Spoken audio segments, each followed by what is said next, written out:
Got the key.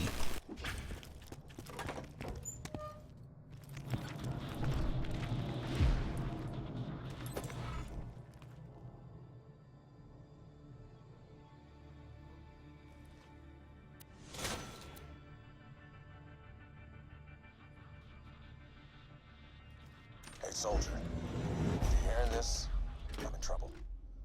Right now, you're the only thing standing between this city, hell, the whole planet, and Handsome Jack's army. I left info about my whereabouts in my safe. You can use it to store anything you need.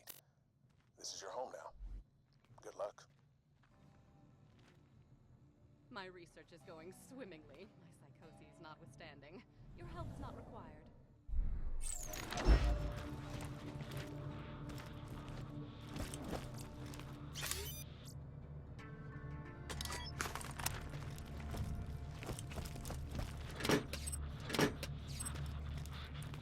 Is this a character from the previous game? Yep. I require nothing from you, other than that you please stay a safe distance away from me. I am no spy.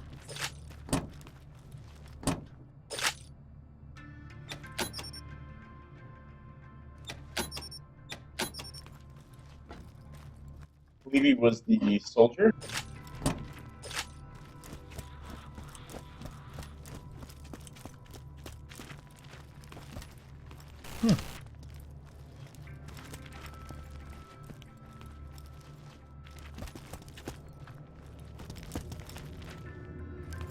Just pillaging everything real quick before we move on. Alright, If you let me into your house, where's all your money? Apparently they kept it all downstairs. Ready to go? Yep.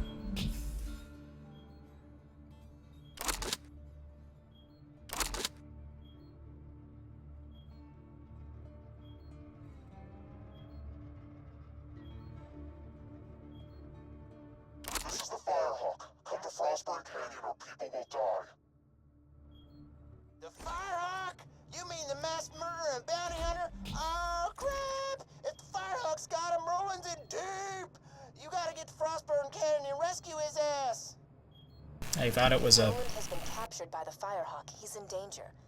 You're the only one who can stop Jack, but Roland is the man with the plan, so to speak. He knows the best way to strike at Hyperion. thought it was an entrance into a dungeon or something, but it was just a bank.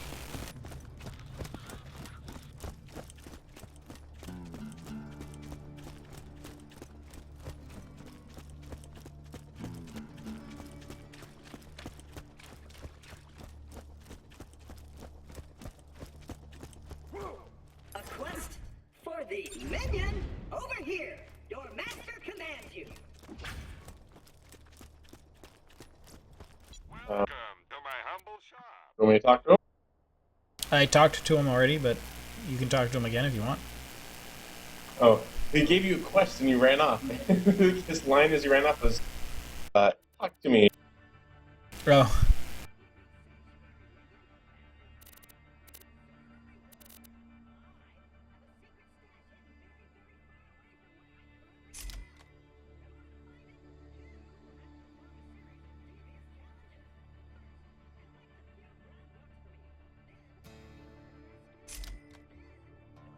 I'm sure we'll be doing this. Then you shall bring me the head of the destroyer of worlds, and then you shall dance for my enjoyment.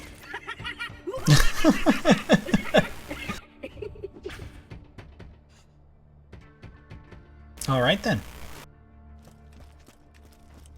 You might have missed a piece. What? Oh. Oh, crap! It, looks like the hiding space for my super secret stash just fell apart, leaving it completely exposed. So, congratulations! You successfully subverted my meticulously planned challenges. Why don't you go check out the stash?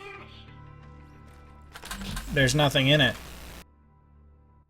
This is your shared bank amongst all your characters. Oh, cool. Oh, I totally forgot. I did put things in here for a Gunzerker character. Even though you did But they're all level 45 plus. I decided to let you use that stash to share. You've earned it.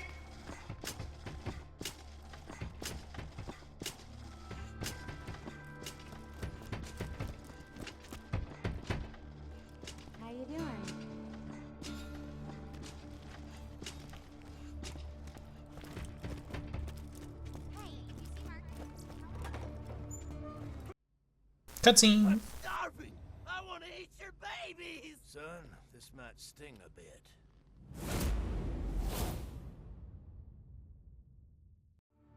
Was he from the first game too? Yep. He's familiar. Looking for work? Hey, Roland's boys caught this Hyperion jerkbag trying to sneak into the city. Looks like they messed up his lungs. Dude needs surgery bad. Get over here. You're gonna be my operating assistant. All right, make a small incision just below his sternum. But be careful, we don't want to nick the coronary artery. Close enough. An iridium shard offer. How many times I tell you idiots, you can't get slag powers by swallowing this stuff. Well, that shard ain't no good in the black market. It didn't refine yet. You could probably take it to that Tannis lady on the other side of town. She's real into that iridium stuff. She ain't acting all hoity-toity because she's got a real doctorate. Oh, and let me know if you're looking for work. I got stuff needs doing. Cool. God as my witness. One day I will find a usable spleen.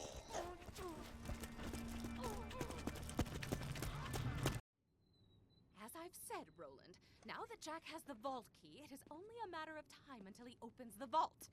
Also, I require a new ventilator. This lab smells of bacon. Bacon is for sycophants and products of incest.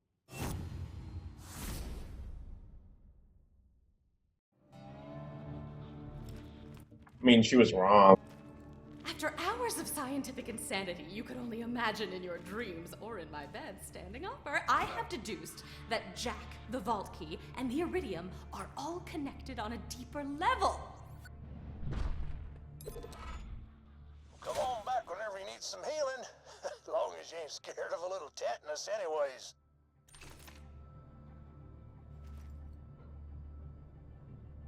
All right then, we're running around town.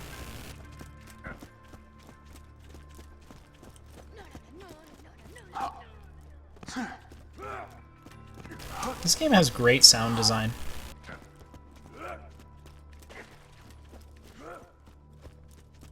And visual design and gameplay and dialogue.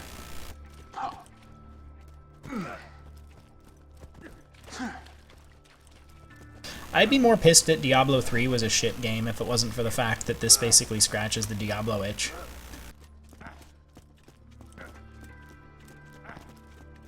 So I've actually had a lot of people tell me in the recent past that I need to get Diablo 3 on the console, also play it on PS4 with them, and that it's good now. That's that offends me. Diablo on the console? Well, no. I mean, like, I'm glad that it's good. I'm glad that Diablo 3 on the console is a good game. That gives more people a game that is good. However, that doesn't excuse the fact that Diablo 3 on the PC is bad. Hey y'all, welcome to the new and improved Catch a Ride. Now with 47% more than 26% death annually. That is down from last year. Hold your applause. And it's like, you know, you spend $60 on the PC version, and then they're like, oh, well, what you really need to do is spend $60 on the console version for the real Diablo experience. You don't find that offensive?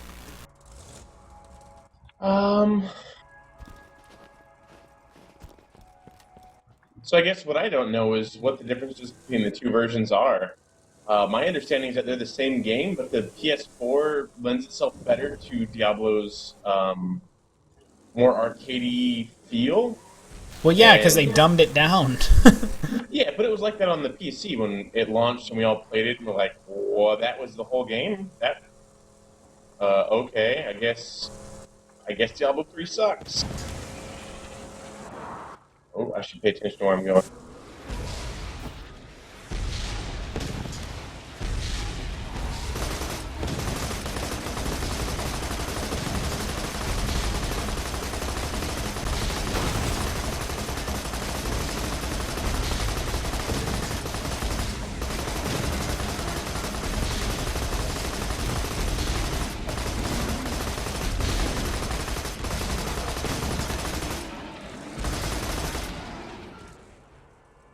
I Well, guess we did have a quest to do this, but so yeah, to me, I look at it like I don't want to buy Diablo 3 again. I already bought it, but I as I at least understand it's the same game, so it's well, and then if that's the case, like there's plenty of people with computers hooked up with video game consoles, so why not port the PS3 or whatever controls or the Xbox controls to the PC version if you plug in a controller, which they didn't do. damn it. We got to get out.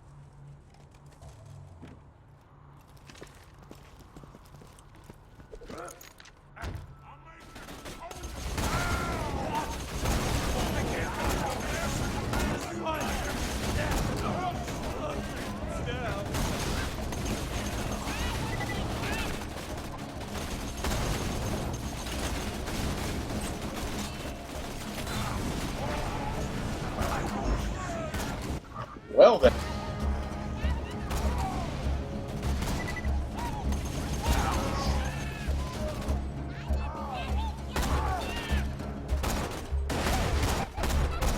I think I'm going down.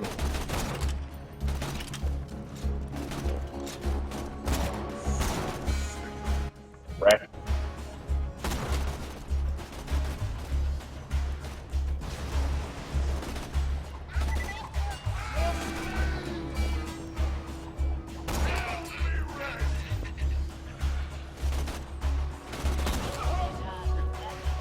Sorry, I couldn't save you.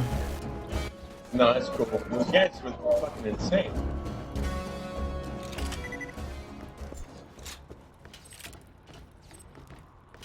I also realized my weapon was fire damage, and they were shooting with a flamethrower, and they were called pyros. So I don't think that helped.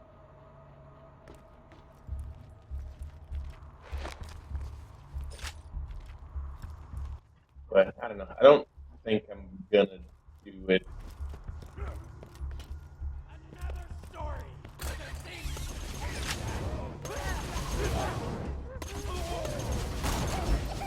Yeah. I mean, and I guess that's sort of the, as far as Diablo goes, I guess that's sort of the theme with it, is like, I don't like Diablo 3 if I want it to be good for the same reasons I thought Diablo 2 were good. And so, like, what I mean to say is the reasons I think Diablo 2 are good are actually manifest in Borderlands, and so that softens the blow a little bit.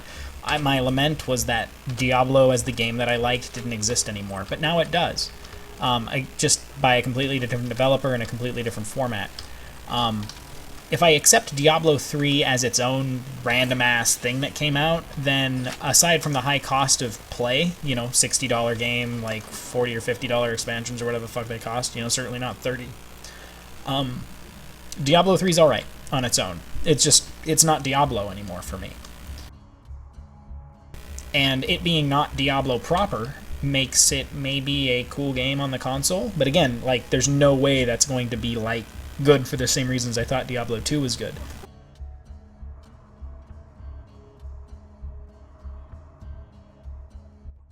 Well, what I do know is, if I really want to play a Diablo game, I bought Torchlight 2 and never actually played it. I played one. I don't think I beat one, but I played it a lot, and it definitely was like, wow, this is more Diablo than Diablo is Diablo. I heard Torchlight 2 is a lot different than Torchlight 1. Like, different good? Different. I have friends that hate it, and I have friends that love it. It's a very polarizing game. I don't know why, though. Oh. Huh. Yeah. I don't know, my big thing, and I'm feeling it from multiple angles. Really all I play anymore is Final Fantasy XIV and Destiny, even though it's flawed. A lot of my time is spent playing those two games, and I keep like wanting to break out and just play other things, which there's nothing really stopping me, but Well, we're playing this now. yeah, we are. But I'm talking like, hey, dude, I haven't even played Dark Souls 2. Yeah. That's one of those, like, I missed the like, and I've got this new game, and I'm gonna sit down and I'm gonna play it until I beat it. Were And so you like all that week, that's all I play. were you Like, gonna were you gonna get the ad on the PC, or are you gonna play it on the PS2? um, uh, Dark Souls. Yeah. So I already own it on the PS3 because I decided to give them more money than I needed to give them to buy it. Yay, Black Armor Edition. I only really did that to support From, not because I'm one of the people who has to buy collector's edition everything. Yeah, I bought only it do twice that- too.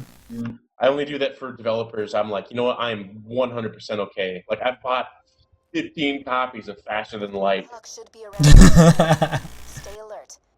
When you make a game that like really resonates well with me, I have no problem. Like, oh, I can give you $30 more and still enjoy the game. Cool, I'll do that. The Bloodshot Bandit clan seems to be attacking the Firehawk's lair. They've probably left landmarks for their reinforcements. Those should lead you to the Firehawk. That or just follow the screaming. Step off, Vault Hunter. This is between Oh man, this gun sucks. You're still welcome to borrow my elite account while it's still in beta, because they're gonna do the character wipe, so I don't give a fuck about my character. Needlessly graphic.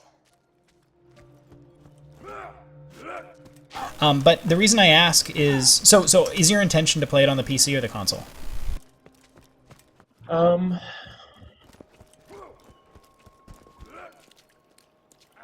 I mean, I feel like I need to play it on both, maybe. I mean, it's a controller game, no matter what. The control interface has to be the exact same. You can't do mouse keyboard. Do you have a Xbox 360 controller? I do. Perfect. That said, what?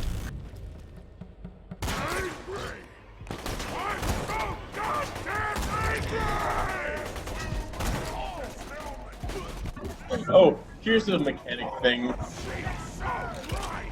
So those guys that we just shot its head off and it became a raging badass. Yeah. If you notice, he turned around and attacked other enemies.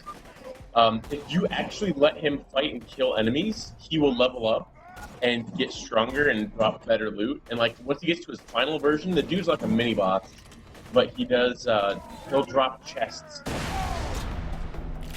and those chests should have like pretty cool stuff. I mean, it's again. That's good to know. I shouldn't. Yeah. I think I'm gonna need you to pull me up. I don't think I can kill that guy.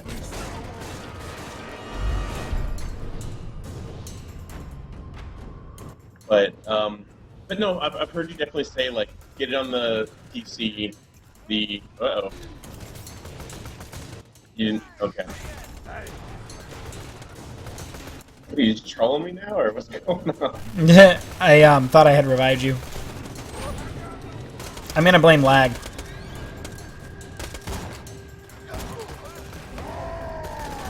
What?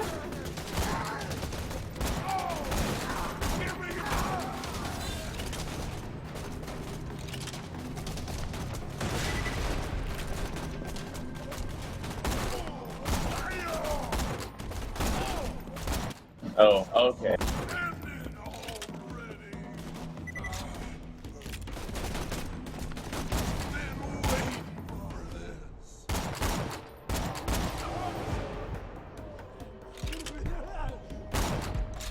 Did I get some on my shoes?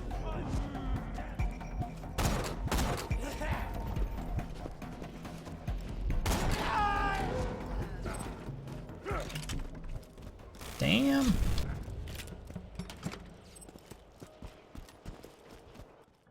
I think I'm probably gonna try it on the PS3, Okay. and if things, you know, the frame rate's like really bad, and I've heard people complain about it, but The frame rate's about on par with the previous Dark Souls games, the previous Souls games, I should say. From what it looked like to me. I will say that I bought it for the PS3, and I fully intended on like kicking back on the couch and playing it on the PS3. And then, you know, I kind of did the thing that where I played a little bit of the game, but I was like, okay, this is awesome.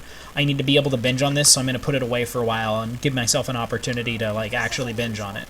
The Firehawk has harassed Zach. the Bloodshots for some time, but they have never mounted such a large-scale assault on the Firehawk before. I wonder what's given them such confidence. Keep going, Bloodshots! That demonic thing will rue the goddamn day it messed with us! We're gonna make the Firehawk choke to death on his own feces!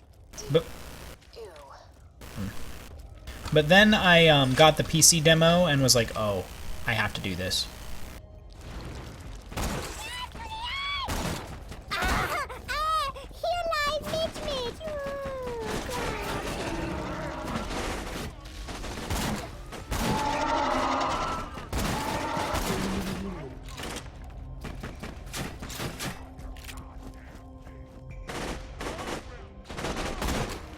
It's just, I don't think you've ever had the opportunity to play Dark Souls at 60 frames a second before, and if you haven't, you owe it to yourself to try it out.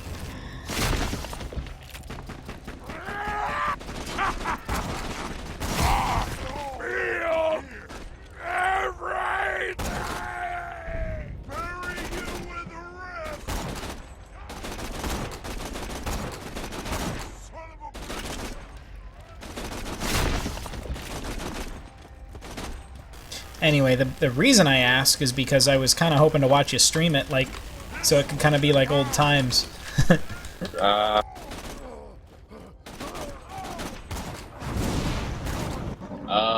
Yeah.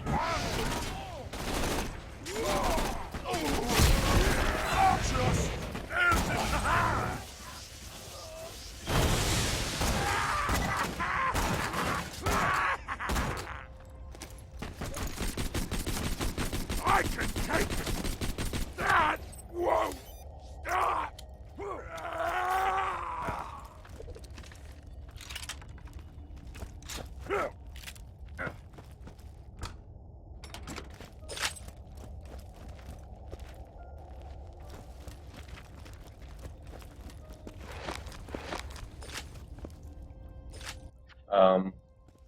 Yeah, I guess the real question is just when. There's a lot of things I should be doing, like, you know, working on my resume and stuff. Really need to get on that soon. Well, and like you could even post the your playthrough to YouTube for all I care. It'd be kind of cool to interact with you, but The Firehawk is everywhere! The Firehawk is a god of justice. I don't know. When you were playing Rage and hate and death. it's this talking, man. Watches us from on high. Yep. This is the wicked. We must pay homage.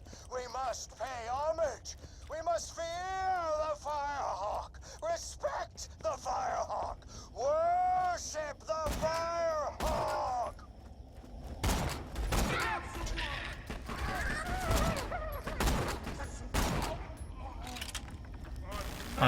When you played the previous Souls games, were you weren't playing an MMO too, were you?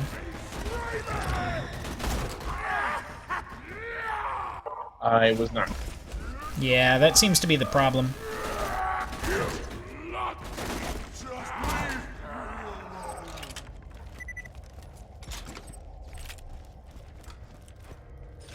Yeah, so, I mean, here's maybe some real talk. Uh-oh. When it comes to me and MMOs, I feel like fucking addicted to them, that I should stop fucking playing them, because when I do play them, they're kind of this all-consuming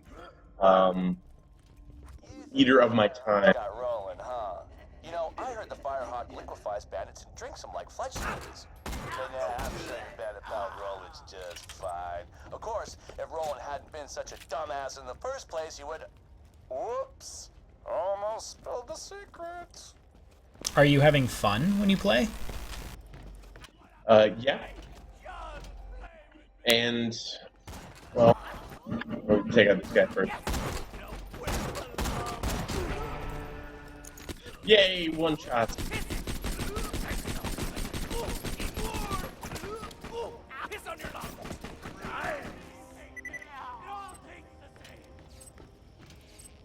Oh, another one.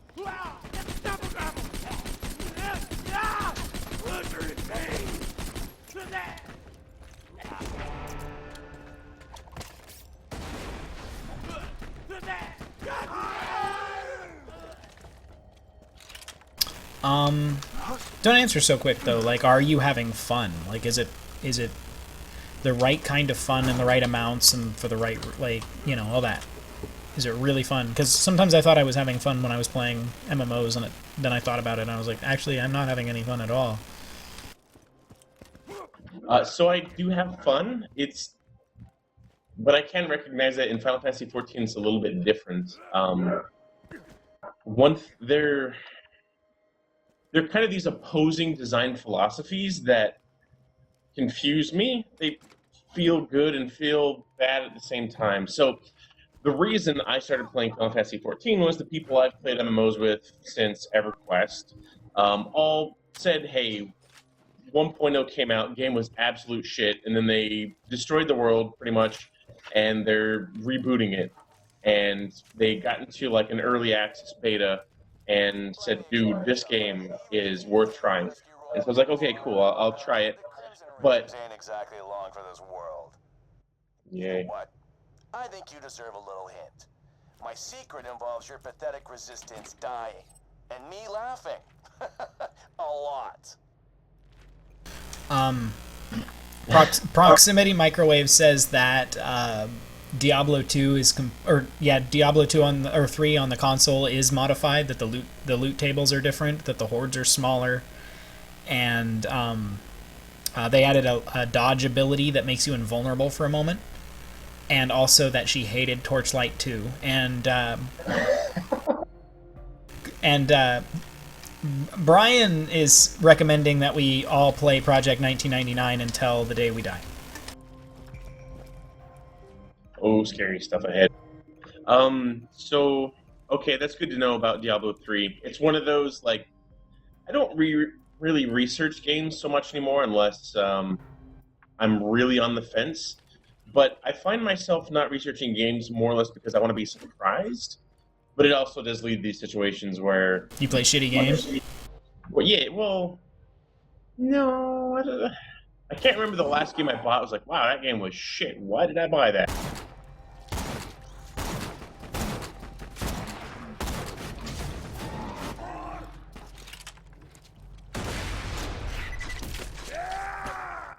I guess maybe it's the inverse. When I started this like media blackout, I guess that's what I'd call it. Stop paying attention so closely to games. You know what games are coming out, what everyone thinks of them. Buy it and form your own opinion, or look at it, don't buy it, and then just don't have an opinion about it. And like Diablo 3 was one of those media blackout, bought it. Oh shit, maybe that answers your question. Maybe that was the last game I bought that sucked.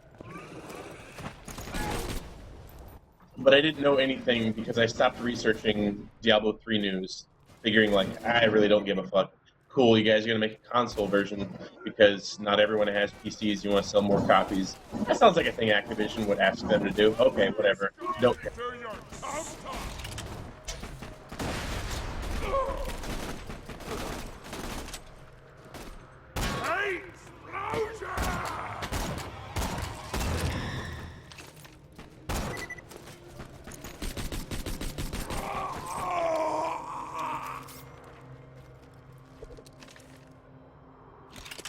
Yeah, it just seems the game lends itself... I mean, people have been really pleasantly surprised with the console version, and probably because it is more arcadey. I mean, we all knew that about Diablo 3, which is predominantly why I don't like it as much. But I mean, like, it's a different game, and a different game that suits itself to a console, apparently.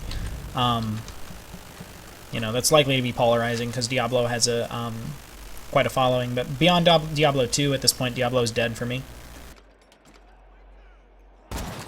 Yeah, but I guess now that we don't have plot happening, Final Fantasy XIV's conflicting design philosophies, they're very much guys who grew up playing the old school games.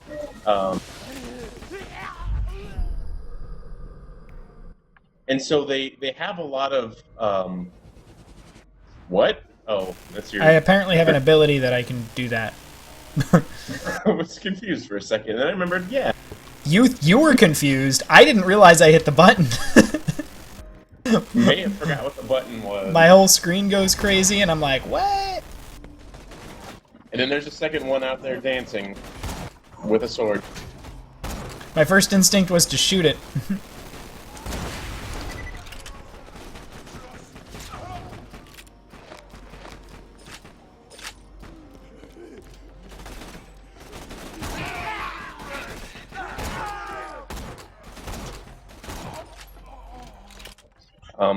Anyhow, yeah, so it's by a bunch of developers who played the old EverQuest and the old MMOs, had a much different approach as far as accessibility, that you earn your shit. We don't give it to you, you fucking earn it, even if it's hard.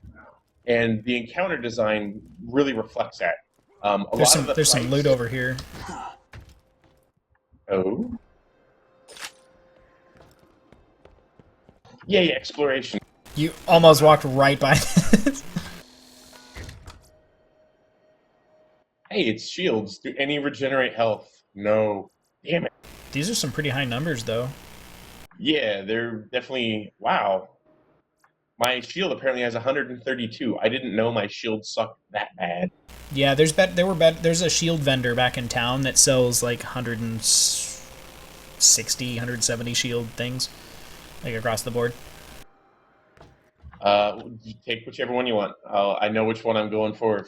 I'm not gonna use any of these, so go ahead and grab whatever. What? Yeah, I got good stuff. I think. Let me check what I got. Hold on. It should say on the... God damn it.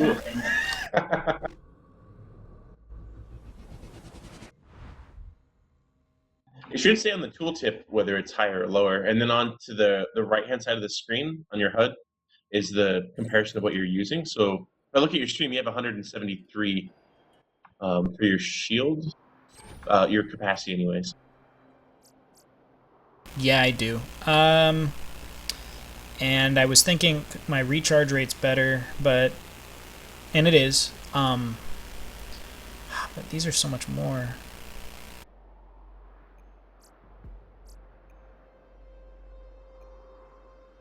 And this melee attacker thing is good. Chance to corrode enemies is also good, and explosive damage to melee attackers is good. I guess I'll set them on fire. So I'm gonna get the Dawdling Fire Spike Shield. Oh, damn it. Another thing, if you press and hold the button to pick it up, you'll equip it too. Oh, that's annoying. And then I forgot to actually do it myself.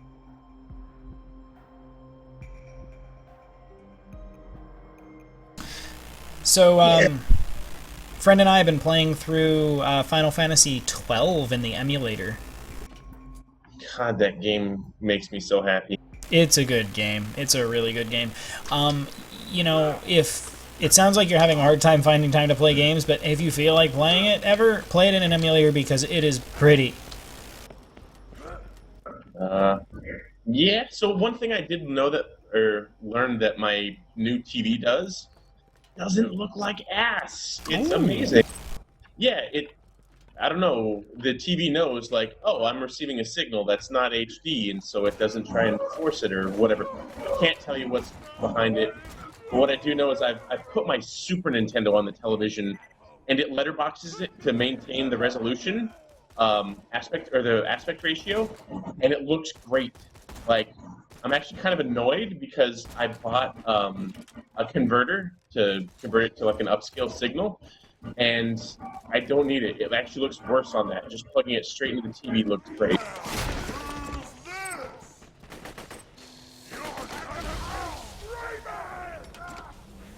Oh.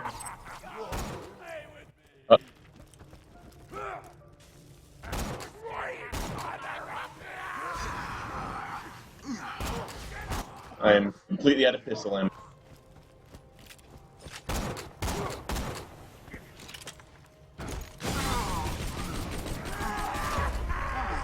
Let me kill it. Let me kill it. Got it.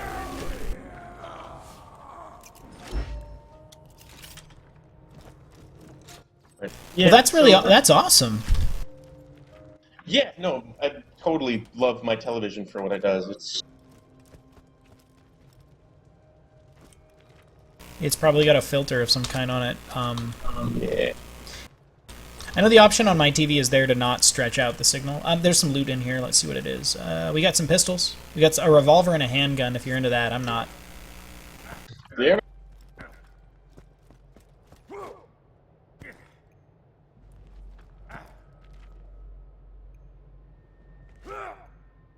Do you know how to get in? Yeah, just getting stuck behind stuff.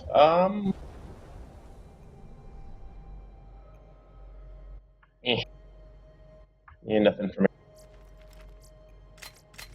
I'll take it for the money.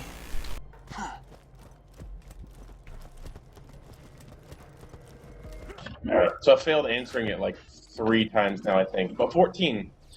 I love the encounter design of it. It's like every fight's a dance, for better or for worse. I have criticisms and praises at the same time. But the design is very intricately balanced. The player actions are very ridiculous. And so what that means is, if you're not good at the game, you don't kill the boss. And because the raid sizes are like 8, you can't really carry people. Everyone needs to be pulling their weight. The Firehawk's hideout. Be careful, friend. There are bound to be traps everywhere. Left or right? I guess it doesn't matter. Looking at the map, it looks like they might reconvene. You got a coin? Not handy, no. Heads or tails for going left? Tails. Okay. We're going left.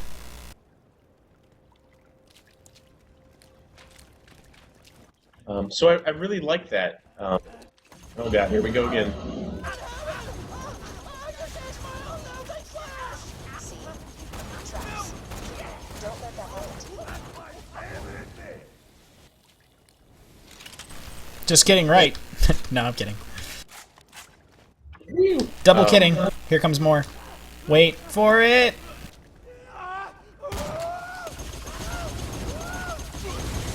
Oh, those are on a delay.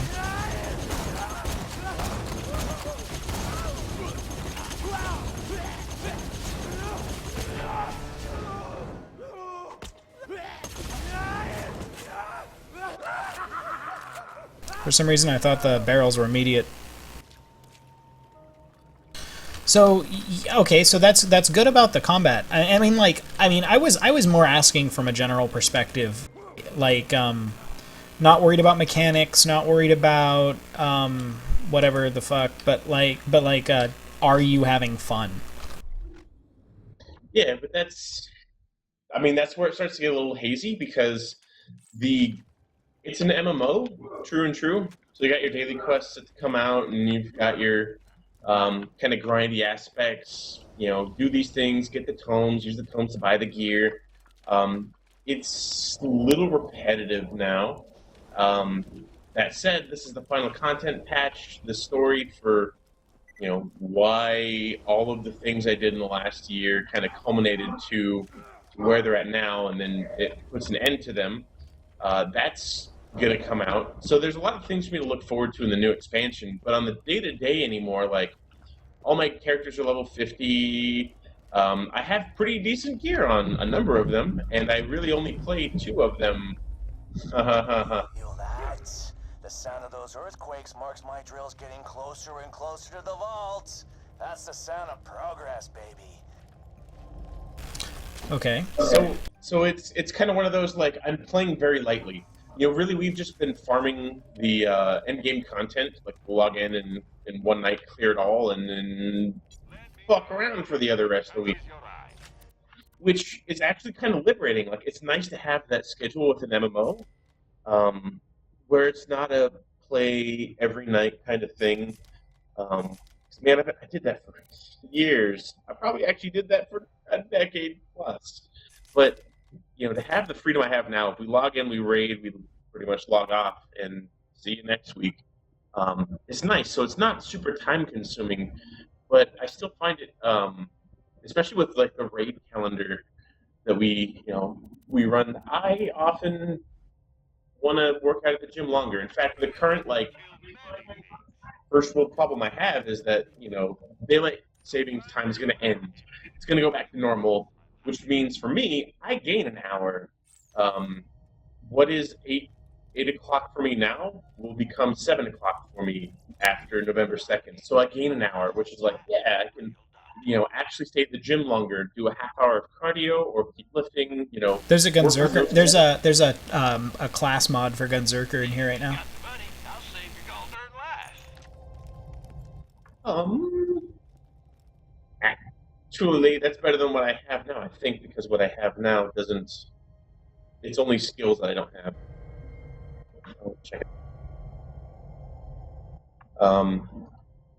Yeah, the current issue is that now people are talking about, hey, instead of raiding 3 days a week, let's raid 2 days a week, but raid like an extra hour, so that happiness of being, gaining an extra hour in the evening goes away. Oh wait, actually maybe. Oh, this sucks. My crit damage goes up 21%. My accuracy goes up 16% with what I have now. Damn it. I don't think it's worth it. High quality, low prices, and no questions asked.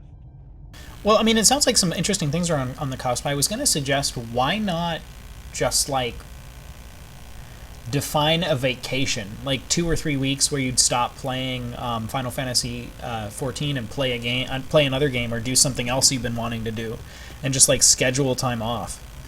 In a way, that's kind of what I've been doing, but it's been with Destiny, which is kind of an MMO itself without being an MMO. It's weird.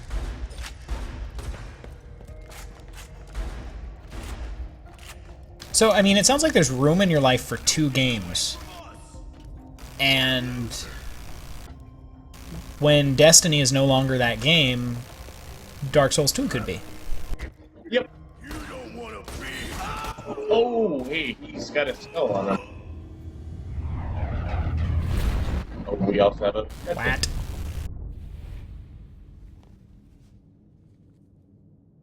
Sup?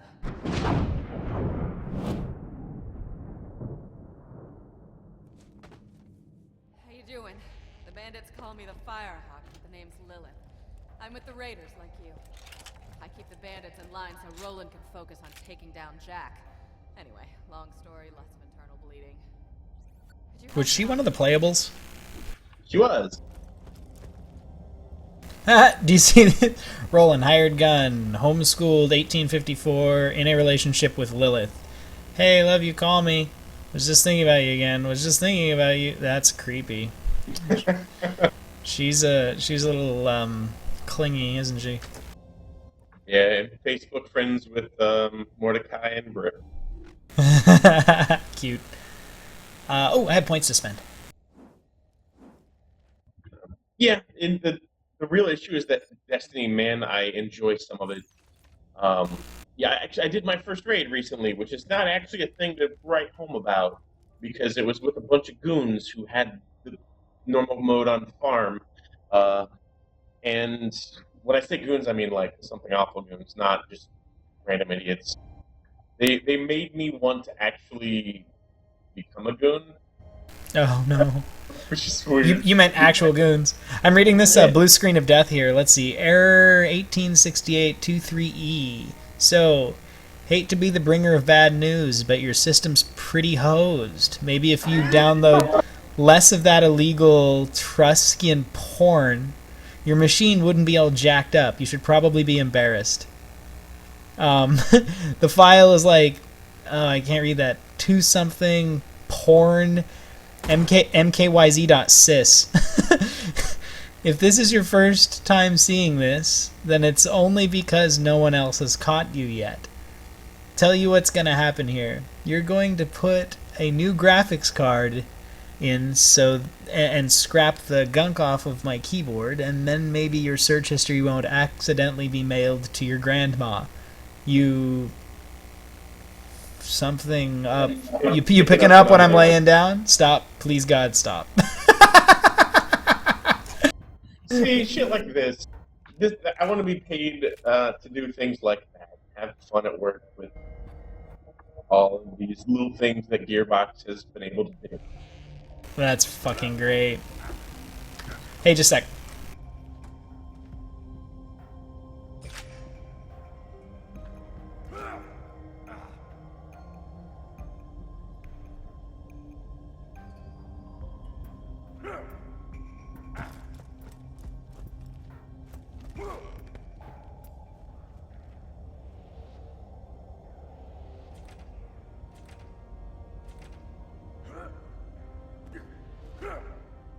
I like that we're just utterly fucking around while Lilith is here waiting to be revived.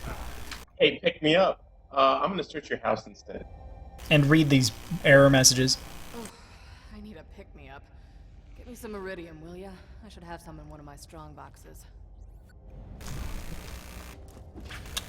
Someone needs an intervention here.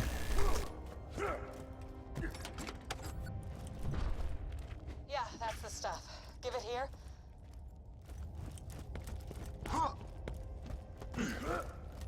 Appreciate it. I vanish.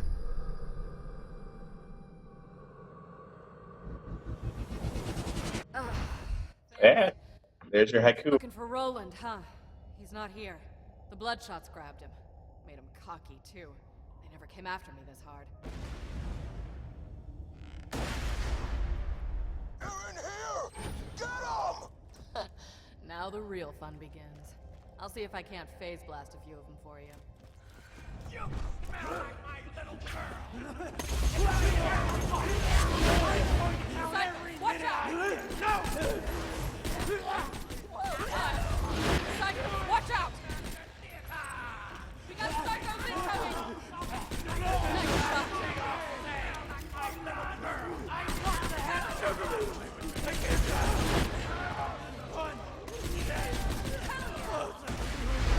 You're doing great. Heads up, better! With my teeth.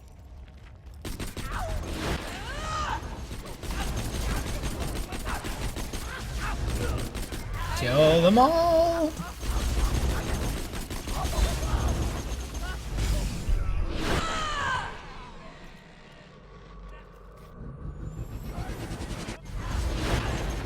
What's the melee button again by default? Oh, V.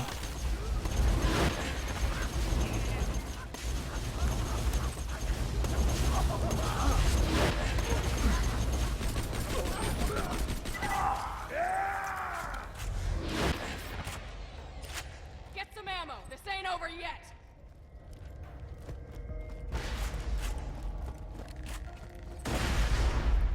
They found another way in. Badasses. Next shot.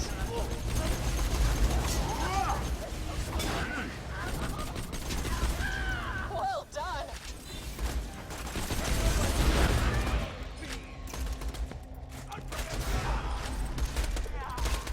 Howdy, boys. Next shot.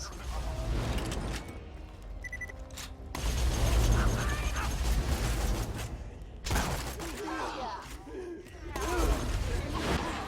Dancing and stuff. Well done.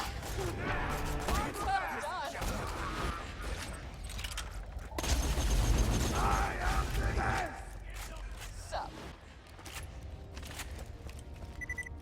Watch out, badass psychos! My sweet, sweet place. Look at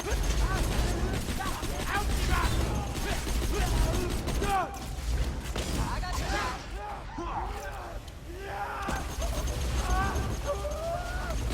Doing all right over there? I will not die here. I have too much left to do. Too much ammo.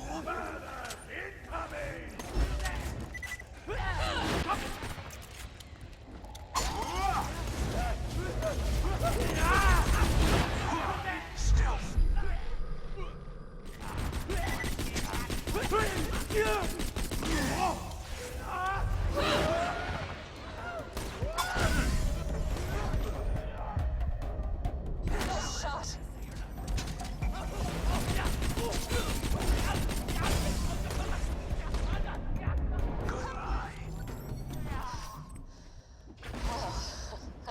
I'm feeling tapped out, though. Could you give me another hunk of iridium?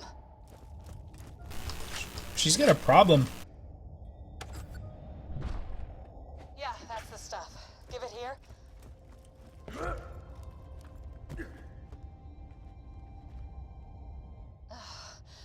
Thanks.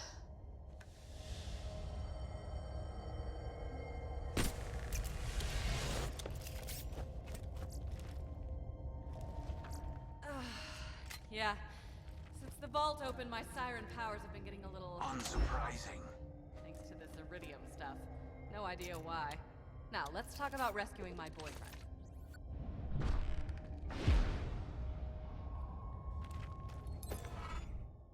Ex-boyfriend.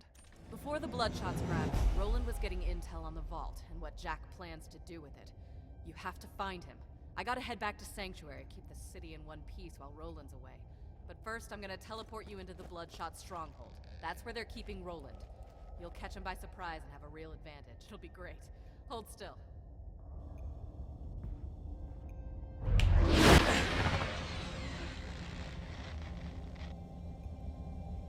I just moved you like 10 feet, didn't I? Sorry. I'm still getting used to this. Reminds me though, Bloodshot Stronghold is full of real tough customers. You might want to train a bit before you take them on. You're doing good out there, by the way. Keep it up.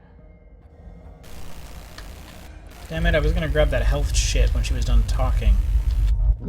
Right. Yeah, this game really changes once you get a shield that regenerates health too. Yeah, I need to get one of those.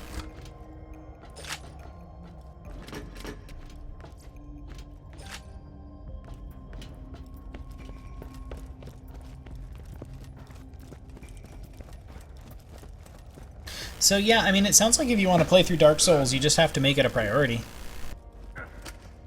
Yep, and the big problem has been Destiny, and it's kind of never-ending, like, shit, I keep finding things to do.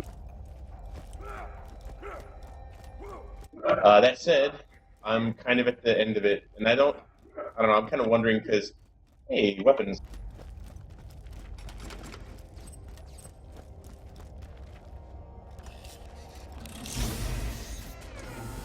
Or shields, okay.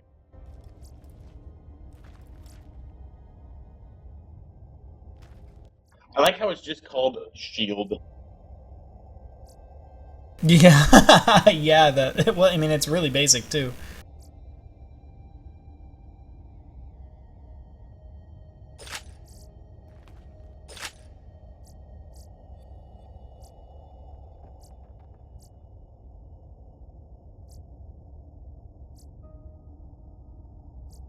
Do you have any idea which grenade mod you want?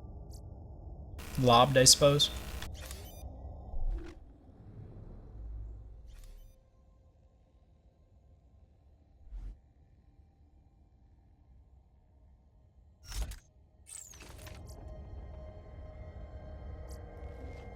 I don't care about any of this other stuff. Yeah, neither do I.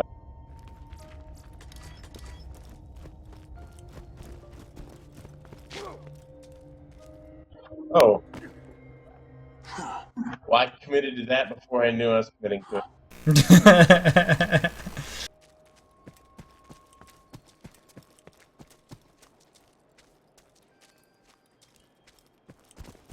And we're back at the beginning.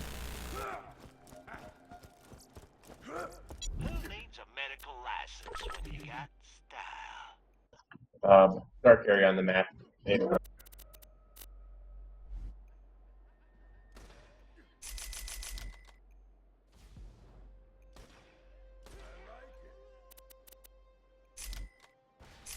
Catch you later. Oh, you're killing things.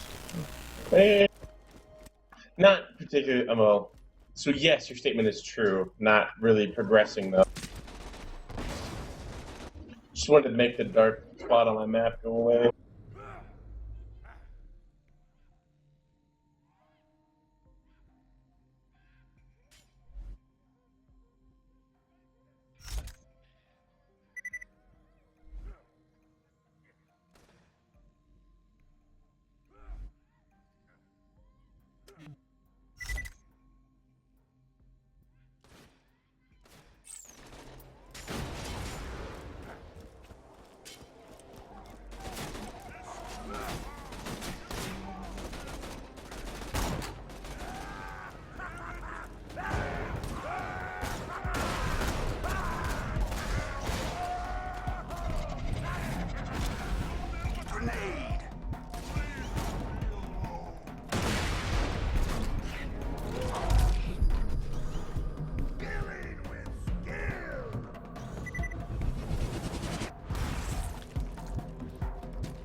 It sounds like, well, I should also mention that some of it is that people I know are playing Destiny, and I think that a lot of the reason I'm kind of captivated by it is the, oh, I guess I haven't done the things today with the people I normally play with, but there's a daily reason to log on and play with some people I work with. Yeah, that strikes me as dangerous. But like I'm loath to commit to a game that way. When a game starts, okay, people like that.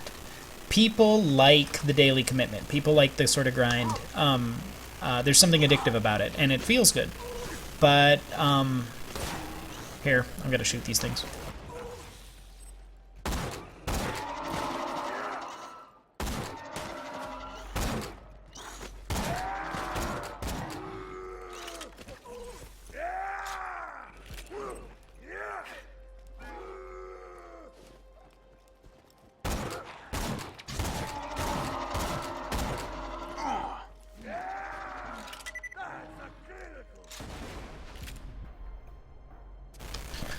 For me, and this might be a defense mechanism, when a game starts to do that, when it's like, log into me and play me every day for, X amount of time, it turns me off. Not because I feel like it's a bad mechanic, but because I don't want to commit to the game. I start to feel suffocated, so to speak. So for me, like, when I hear that kind of thing about Destiny, I'm like, oh shit, I better not play that. Not because I'll become addicted to it, but because, like, I'll literally be like, oh wow, they'll want me to play it every day. Like, I don't want to play a game that's gonna be like, okay, for the same reason I won't start watching like Bleach or some shit because it's 8,000 episodes long and half of it's filler. I don't want to play Destiny. I can relate to that, and that's why Brian gave me like all of Naruto, and I've watched 0 episodes of it. Like, wow, there's like 400 episodes to watch before I even am caught up to where caught up would have been 6 years ago, 7 years ago, something like that. Yeah, it's not even because I think it's going to be bad. It's just because I know to fully appreciate it, I'm going to need to dedicate some serious hours. And I don't want to. I want to have more of a variety of experiences than that.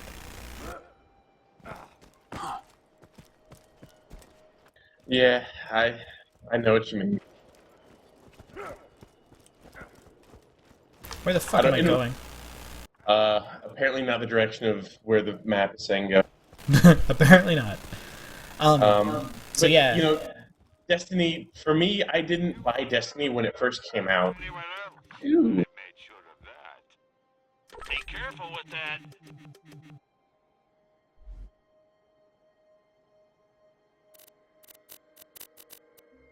Boo, no shields that regenerate. No. High quality, low prices, and no questions asked.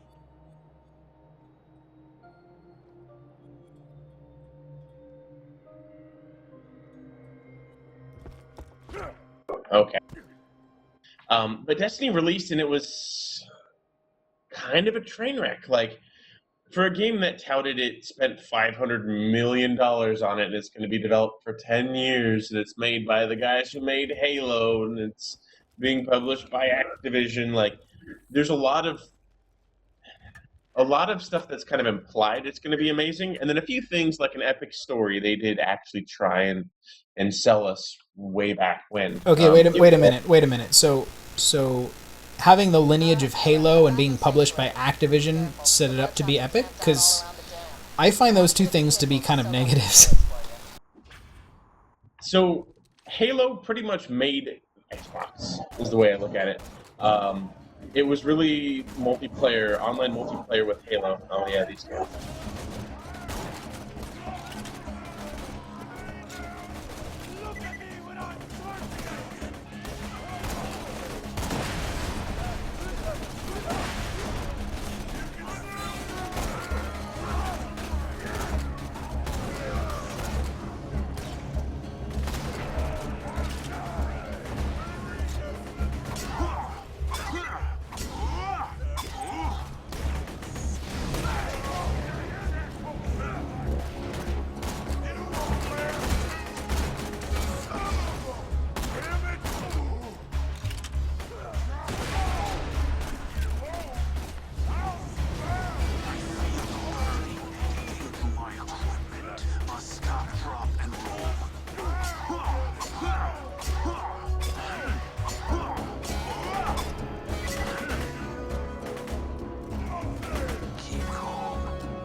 Yeah, teamwork.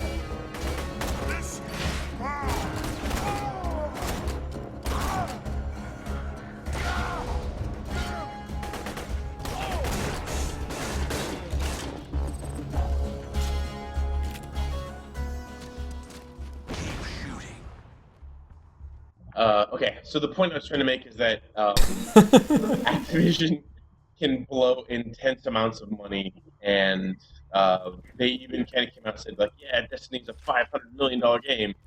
I think realistically, it's $200 million in development costs, and then And $300 million in and marketing. hookers and blow. Yeah, that too. I mean, from what I've seen of Kotick, he's very frivolous. He definitely wants to be kind of one of the really rich Hollywood elite. I mean, dude, he fucking hired Eminem There's to come perform a concert there's some for health Activision's right behind logo. you. Damn. Yeah, and then of course accounts of people I've worked with who worked at Activision at one point at least, kind of all mention the same. Like he likes to, you know, rub shoulders and hobnob with people in Los Angeles.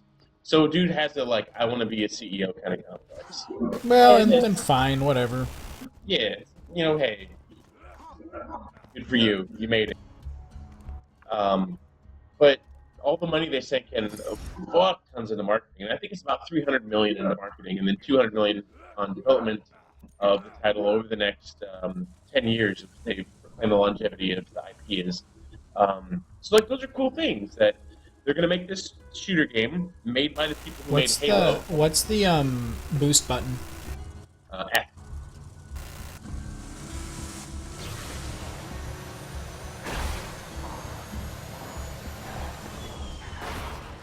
A little squirrel. But yeah, so the game launched, and I was surprised to hear the problems it was having. So much of its design was RNG driven, which really is kind of a hallmark of we don't have content yet, so here you go.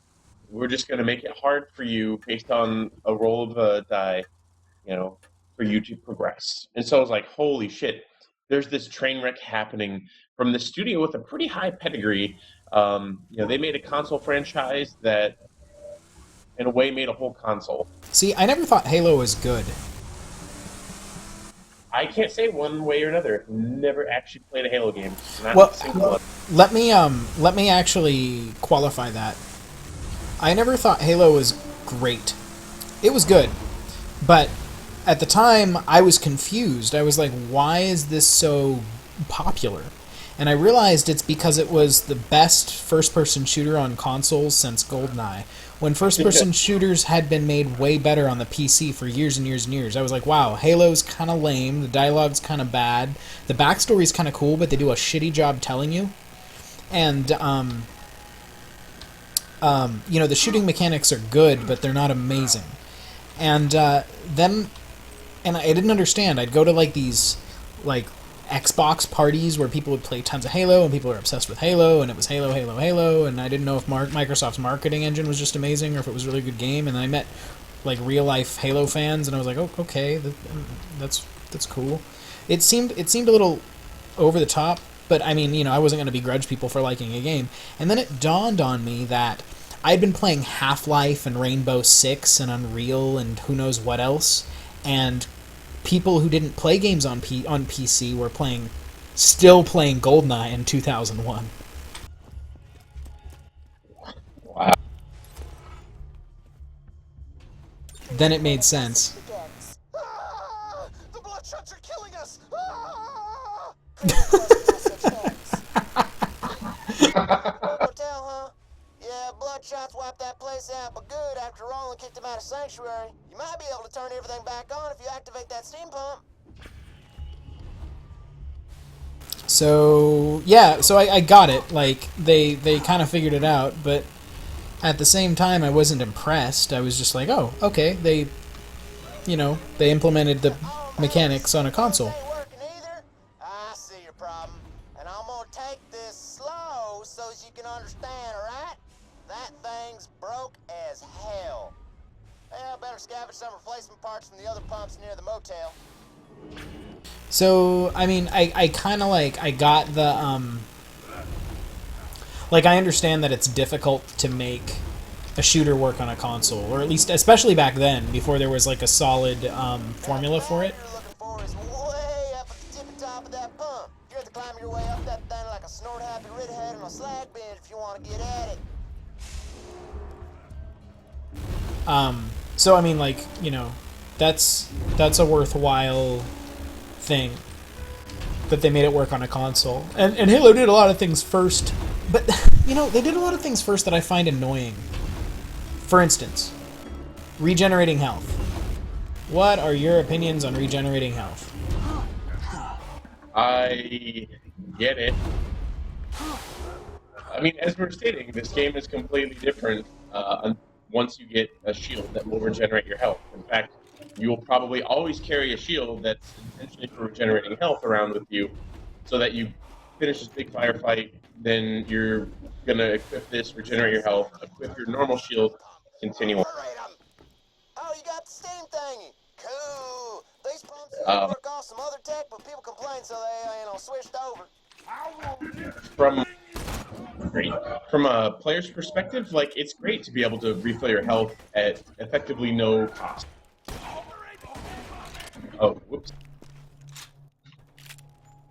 You threw a grenade and I killed the guy.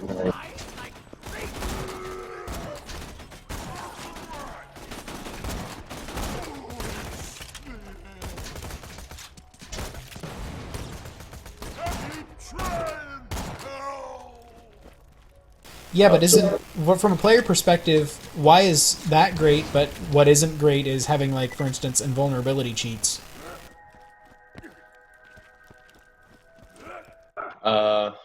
Wait, what? So you said from a player's perspective, it's great to have a shield that regenerates health. Yes. Wouldn't invulnerability cheats also be great from a player's perspective by that logic? Like, maybe it's great, but can you elaborate? Yeah, so I guess I see where you're going with this. The other half is from a design perspective. Having actually worked on a shooter, it was a third-person shooter, granted. One of the big questions kind of came up was, what do we do about health? And we ended up not going with regenerating health, but we should have, I feel. From a designer's perspective, I can make this encounter that the player's going to have, and I'm going to know what they're coming into the fight with. They're going to come in with full health because their health regenerates. And players with regenerating health will let their health regenerate before they continue on into the next fight. When you take away that ability to guarantee that the players are going to be full health when they get here, you start to create unknown pain points that they're going to come into this fight under a myriad of different health levels. And what's fine for most, you're always going to have the guys who come in barely having survived the last one, and then this fight is too much, and then they get stuck at it. You remember the night when we were playing Fear over at Brian's house? I hit the save button right before a fucking rocket hit me. Like, so regenerating health would not have helped in that situation. So I'm gonna say sort of. It's apples and oranges. The rocket situation, I was low on health anyways, and there was just a rocket coming towards me when I hit the save hotkey, and then 1 in 10 chance I could ever avoid the goddamn thing before it actually struck me. But the real big issue is, in that fight, I remember it actually, I was hurting pretty bad. Wow, that was it, huh? Just one skag out for sleeping.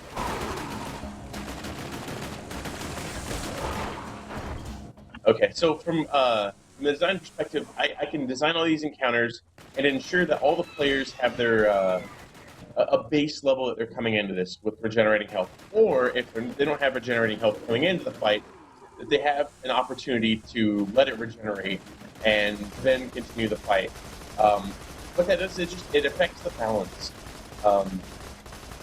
And the tough part, especially trying to be the guy who is trying to figure out where to put the health, the med kit placement, like, every single fight was one of those like, I'm going to do all this work and put in all these things, and then I can even recognize that a lot of players who get to this point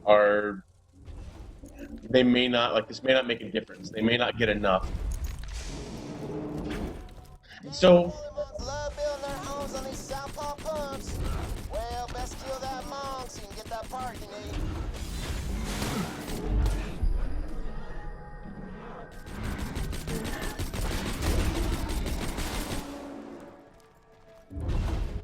literally called Gearbox.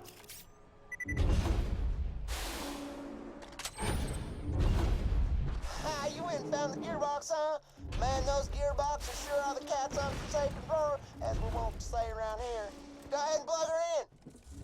So, I understand what you're saying there, and certainly from a design perspective, it makes certain balancing aspects easier. And you know, it takes less pressure off whoever's setting up the level flow. Well, let me also clarify that this isn't so much about making counters designed or counter design easier, as much as it also helps the player not fuck themselves over. Right. So to go back to the fear example, the problem with that was a shitty autosave system. It wasn't that you hold on.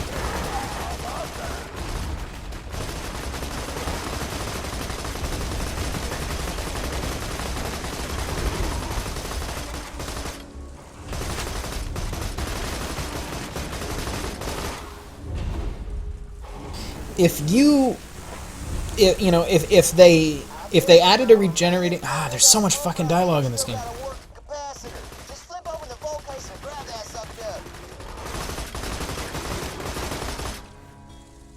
If you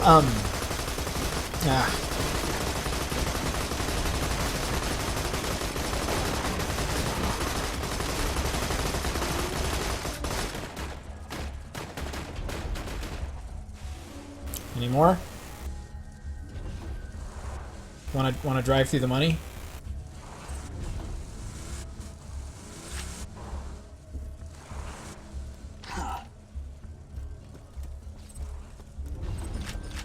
So the thing we're supposed to pick up is that's not it. Nope.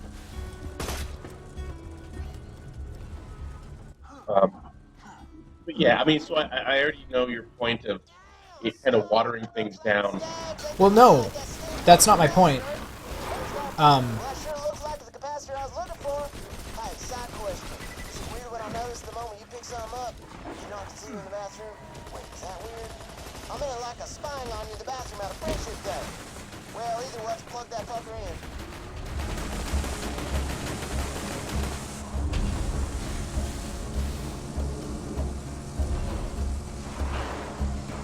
Woo. So okay, so in the fear example, like to claim that the problem with that save game area was that you had low health, was, you know, ignoring the core problem, which Need to repair that steam pump. Just plug in banana boats in, and the bounty board will be as juiced up as an Olympic athlete whose parents have unrealistically high expectations of him. so because the problem was that fight happened, or that save happened in the middle of a fight, and it's expected, I would hope, in any reasonable game with, you know, set to a normal or higher level of difficulty, that there will be instances where you would have low health in the middle of a fight. If that never happens, then your game is easy, way too easy.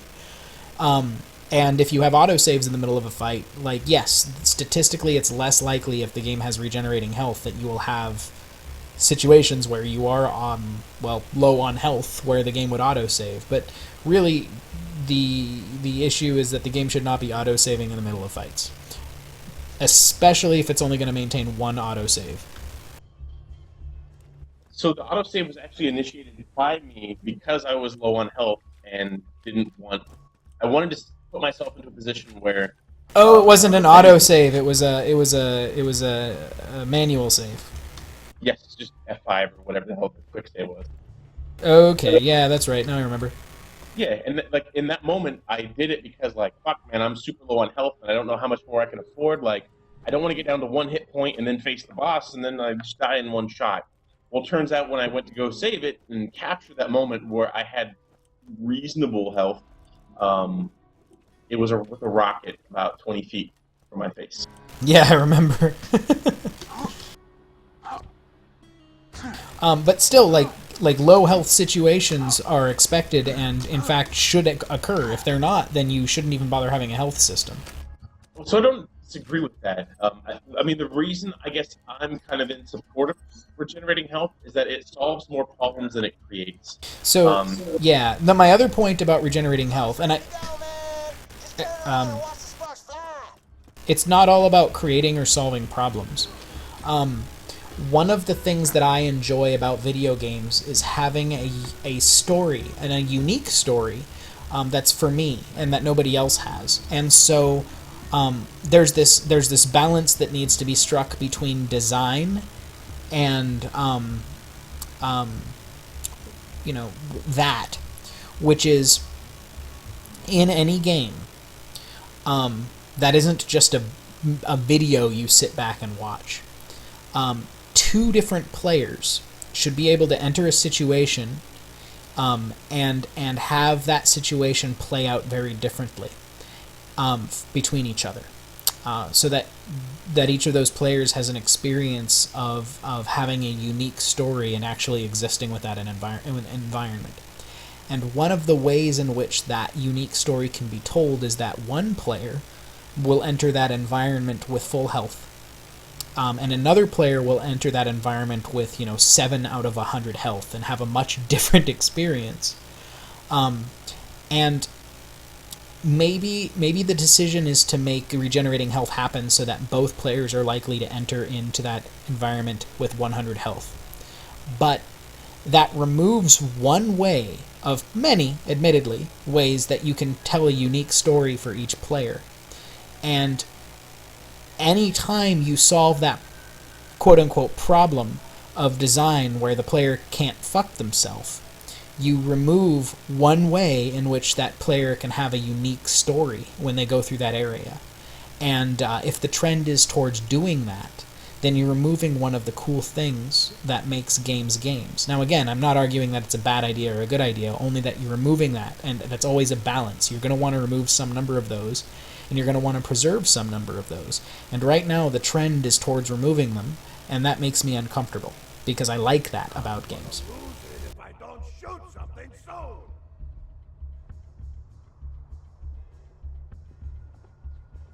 I mean, that's certainly fair.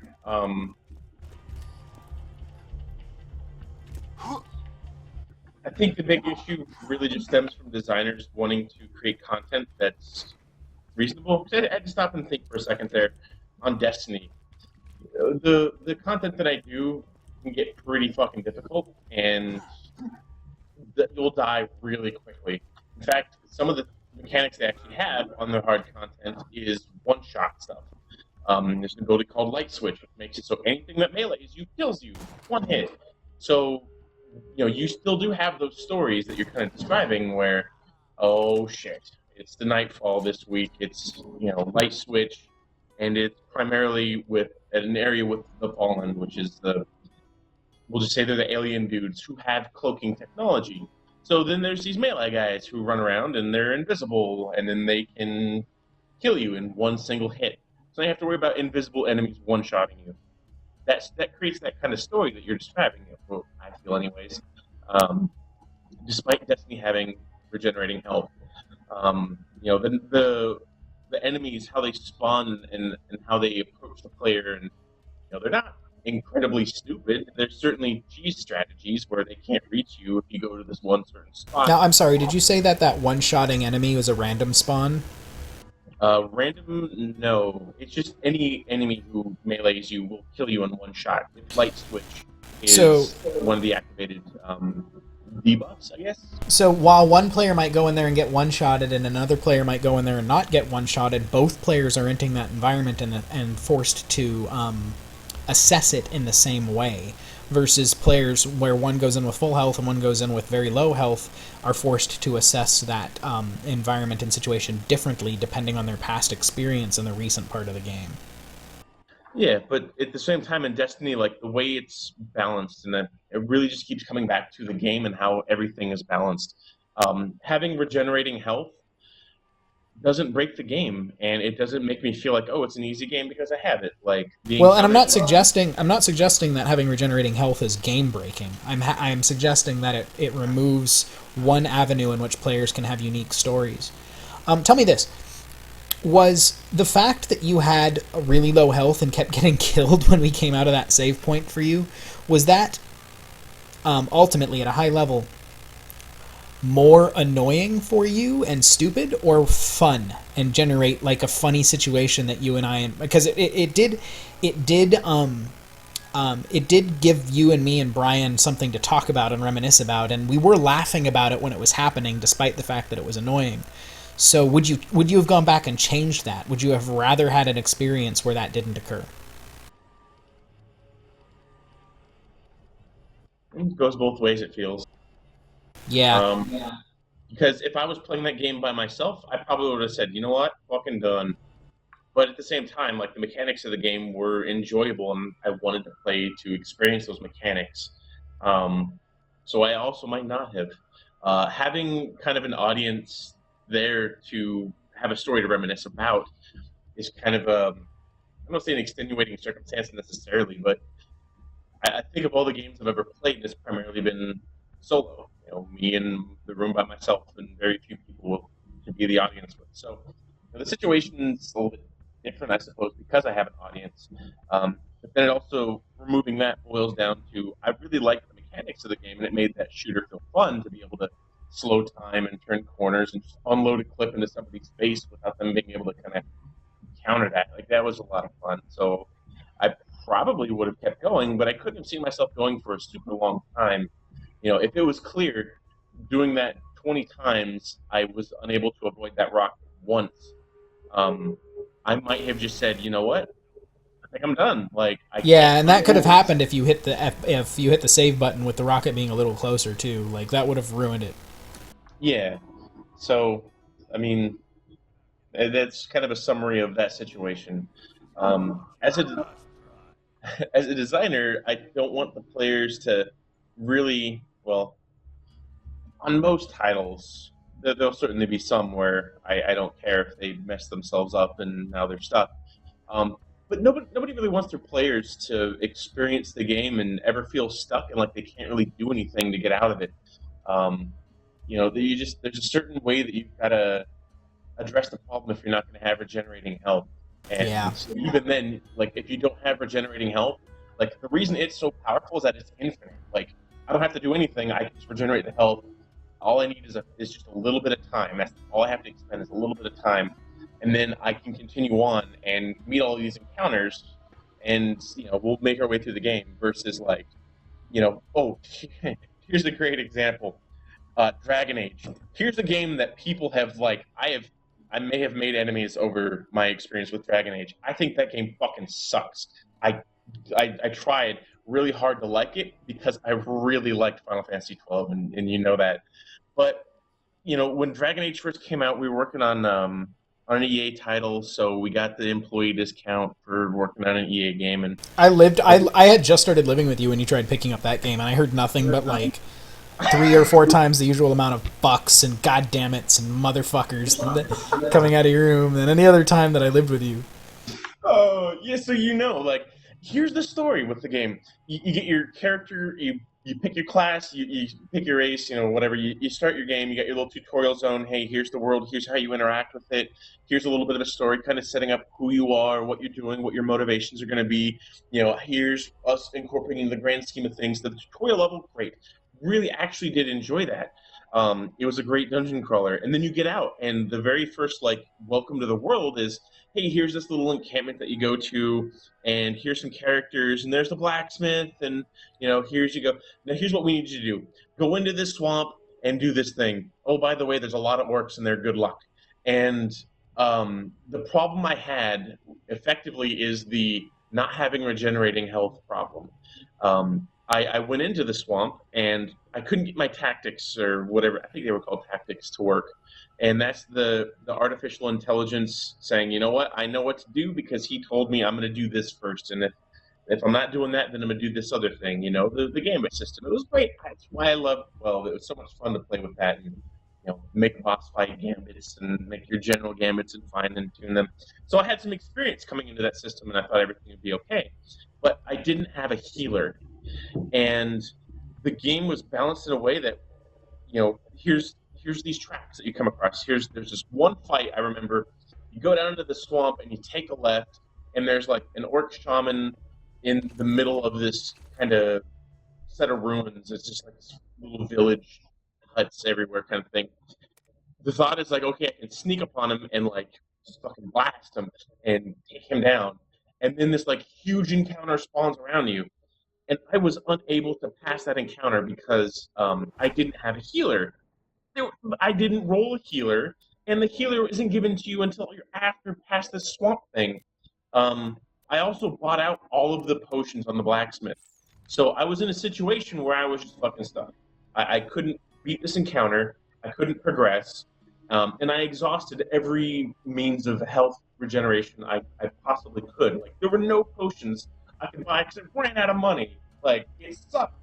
And so that's the problem that not having regenerating health kind of introduces. You can experience those, and I did, and that's why I quit Dragon Age. I refused to drop it from normal difficulty to easy just to get to that encounter. And when I had this kind of rant with people I worked with, who also, because it just came out, were also playing it, they were all talking about how much they loved the game and like, oh my god, I didn't actually like. You stopped? What happened? Like, I think you're just bad. Yuck, yuck, yuck. Like, okay. Well, then how did you deal with it? And there was only 2 responses I ever received from anybody I worked with when I talked about this. One was, oh, well, I was the healer class, so I just healed my party. And 2 was, I set the game on easy. Since I refused to do that, that's when Dragon Age died to me. So yeah, that's the situation that you want to avoid. And Dragon Age, the original one, like totally threw you into it. And really, it was just that the beginning level was balanced. I feel too difficult, especially because everyone's like, "Oh yeah, that shit was too hard for me," so I had to set it to easy to get through it. Like that's really the core issue. But when you don't have regenerating health, like every encounter needs to be approached with that in mind. Like you can't just say, yeah, they'll be okay.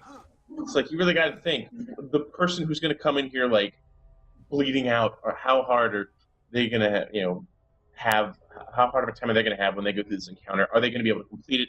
Are they going to stop? Is it going to be a game ender? Yeah, I get what you're saying. In my experience with playing, and I mean, I'm talking about out of my ass when it comes to Dragon Age, but I'm going to compare it to another game that I did play quite a bit of called Baldur's Gate, which I think probably had a similar kind of like, I mean, there's some major differences in the control schemes, but I suspect the flow is similar. So, in my experience with games like that, with like Baldur's Gate, there's a point in time at the very beginning in which you suck, and you're going to lose like the same battle 10 times while you figure out the fucking thing. And then you'll learn that encounter and you'll beat it and whatever. And it takes your main characters getting a little bit of like equipment and gear, and then you stop sucking so bad, and then you stop, and then there's a little bit of a like hump that you have to make it over at the beginning of the game. Like the game starts really steep, and then you figure it out, and then you get a little just far enough, and then you start having a good time. It takes that kind of patience, and I think probably based on what I've read about Dragon Age, and granted I haven't played it, but I feel like Dragon Age might be one of those games if you approach it a certain way. But I could be wrong, and it's going to leave a bitter taste in anybody's mouth who doesn't, who tries to go against the grain at the beginning. Not to say that if they don't make it over that hump, they're not going to have a good time. But that's not to say you suck. That's just I think it requires a certain amount of patience if you're going to swim upstream and not do their like ideal class loadout. And that probably at a certain point you'll hit a stride, and that you'll start progressing through the game normally and without as much frustration. But that's just speculation, based on my experience with other similar kind of games. I mean, you're right about that. it's still a game that has received high praise. There's a number of people who I encounter who like, wait a minute, wait a minute, wait a minute. You don't care about Dragon Age 3? Well, did you play the original Dragon Age? You did what? Like, I blow minds on a daily basis because I'm like, nope, didn't play Dragon Age. I mean, I played a little bit of it and then said, fuck this game and stopped. So here's a question for you. Yep. Should Dark Souls have regenerating health? So it actually handles that problem differently. No, it shouldn't, but it doesn't. It has a system in place that prevents the need for regenerating health. Because you die, you spawn back at your campfire, and you have full health, and full-ish health if you're a ghost or undead, and then you have your Estus flask refilled. That was brilliant. Nobody I had talked to didn't have their mind blown by this mechanic on like how great this was that you could design encounters where we expect that you're going to get here and have this is what your experience at this point was like. Now skill will help you get there in a better state, but if you didn't really conquer the level on the way here, you're probably not going to do it. So get better at the level. Don't you die and respawn at a recent checkpoint in every modern game?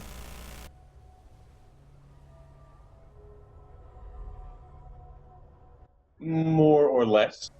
So how is Dark Souls different in a way that makes Dark Souls suffer for having regenerating health, but other games benefit? It closes the loop of infinity.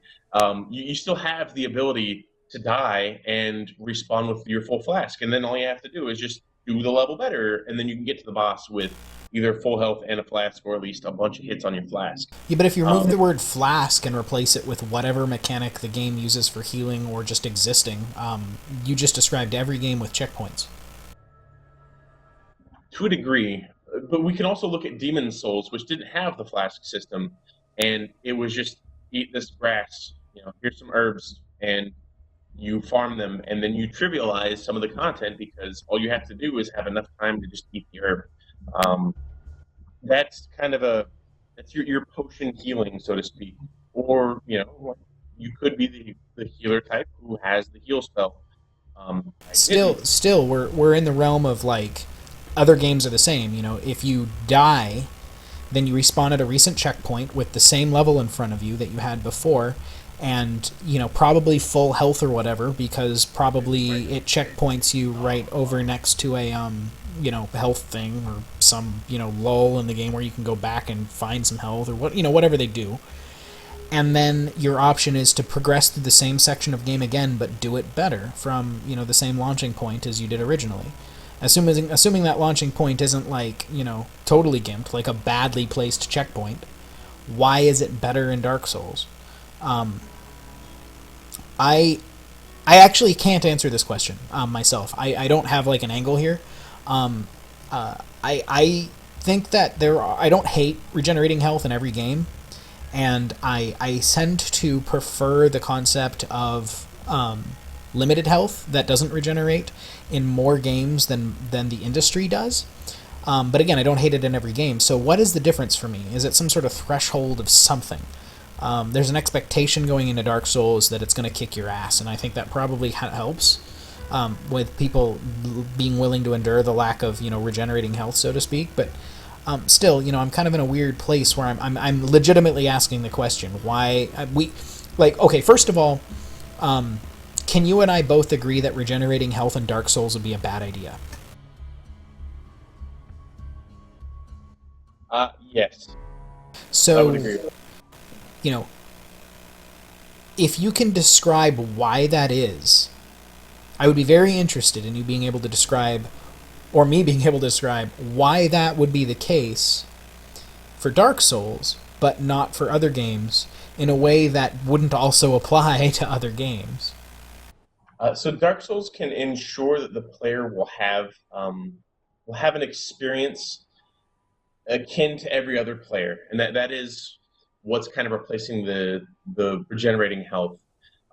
So you will respawn at this much health, and you will have your SS flask back, and you can increase it so you can spend your humanity to make it so you can have that campfire give you 10 hits instead of 5. You can do things to kind of manipulate the world to make it easier for you even.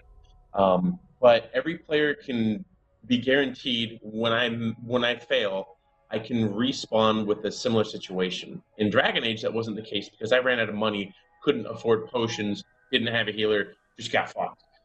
In Dark Souls, they allow you to continually re-experience that encounter, that level, that boss, with a very similar experience every time you approach it. So that gives them the freedom to balance it however they want.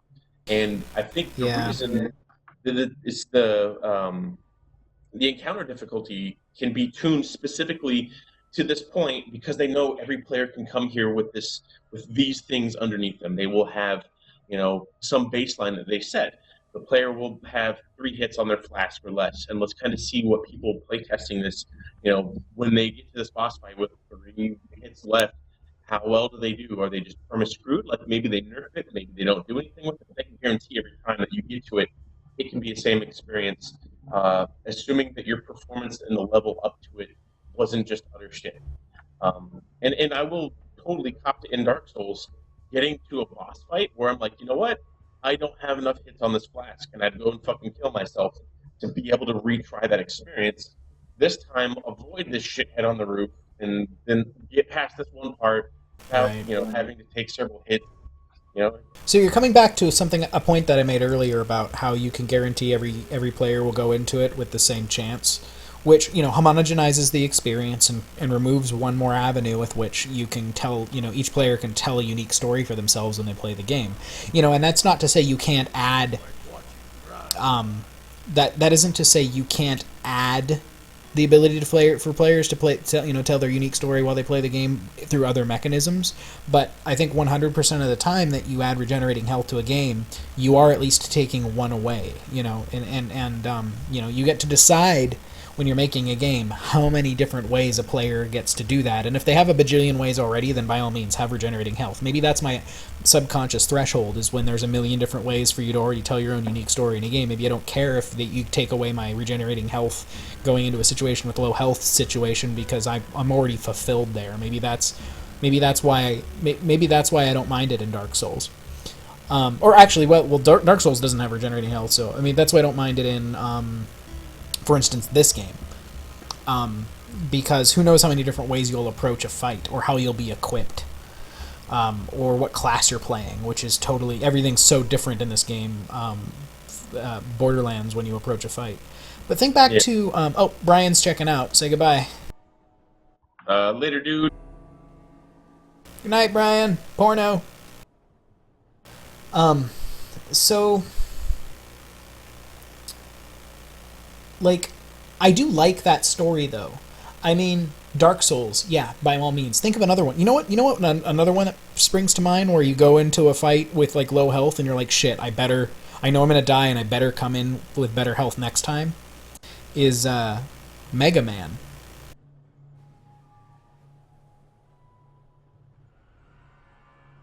Yeah.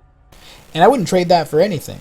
I like that mechanic. I like the mechanic of, yes, you got to the boss, but you're gonna need better health when you get here next time, because it gives you something to improve your skill at.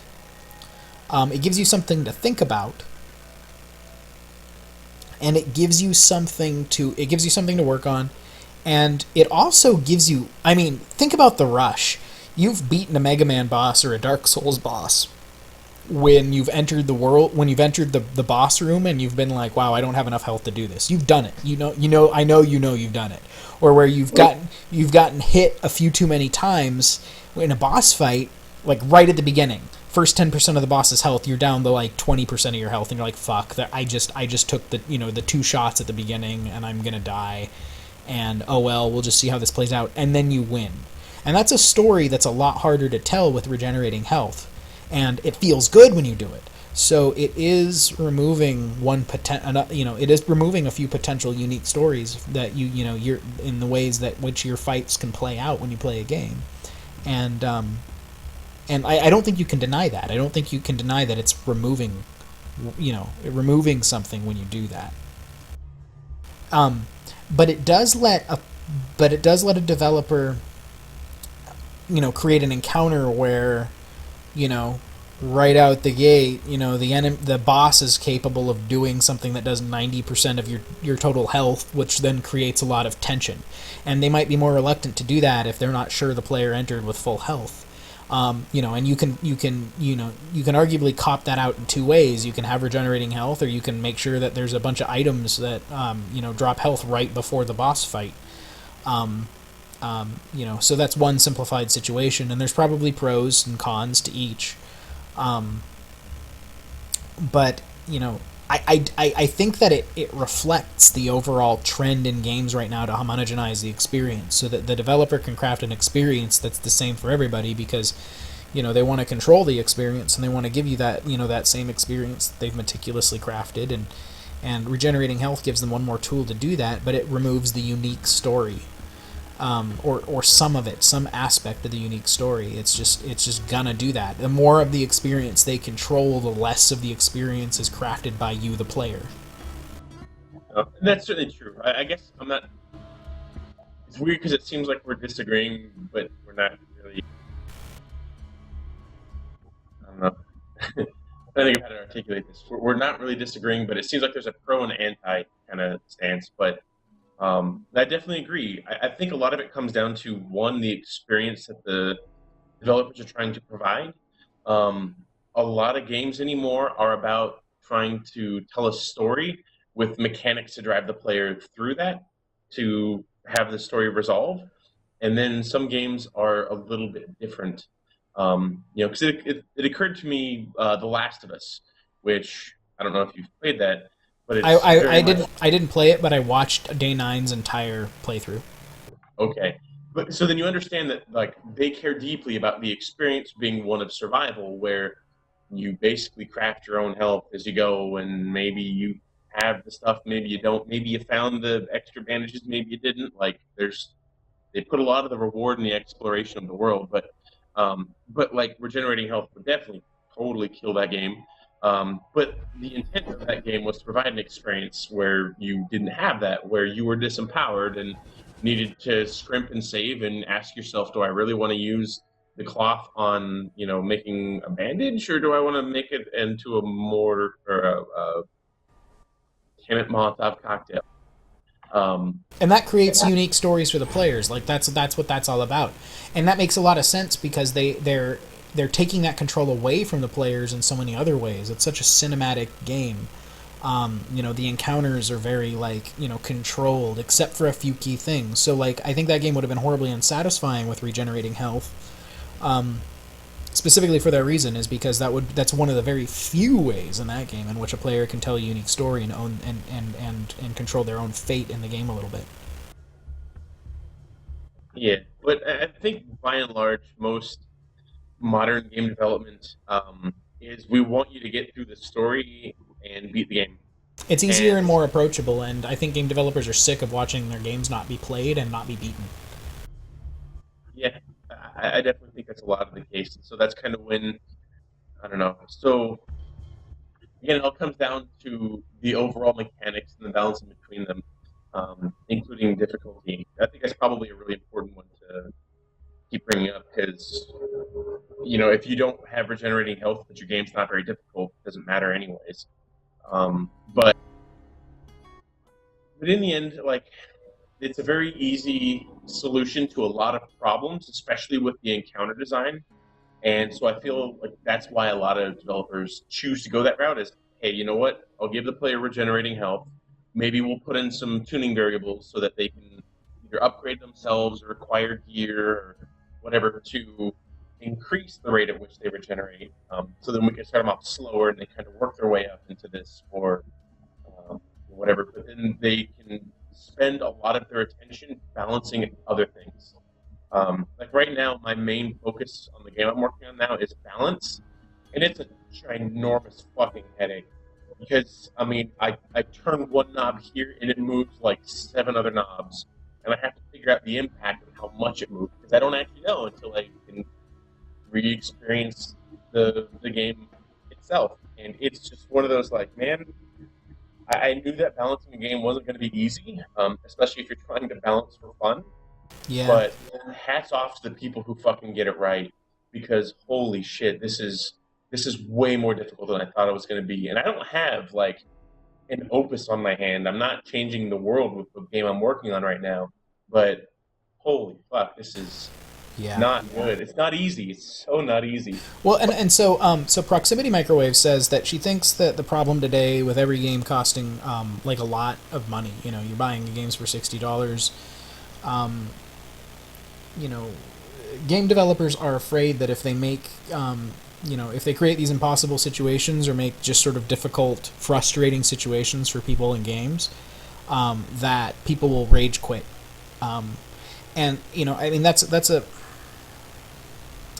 that generalizes, but for the most part, yeah, you want, you know, as a game developer, if you want to make a mass appealing game like Borderlands or whatever, you know, you want to balance the difficulty so that, you know, more people play it. You want to sell more copies of the game, and making an approachable game is more lucrative than making a more difficult game. And I don't really have a problem with it, per se, because, wow, right now, so many games exist. There are so many games right now, more than ever before, and I feel like, even though mainstream gaming has gone easy mode, there are also just as many, if not more, difficult games that don't mind being frustrating that exist than ever before.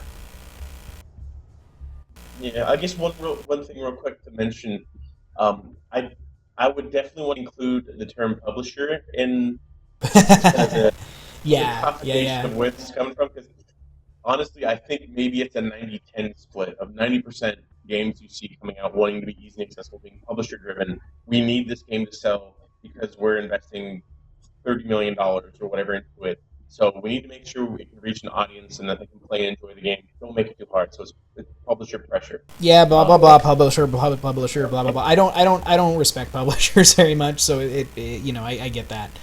I guess what I'm trying to say is Bungie set the regenerating health precedent. I typically don't enjoy regenerating health in games, and so fuck Halo. And that's the end.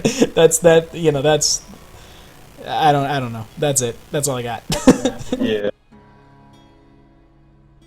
That said, I fully understand the pros and cons to regenerating health. I think it's kind of a to taste thing. Certain games, you know, certain people probably crave that unique experience more than others, and I'm in a little bit of the minority in terms of wanting that more.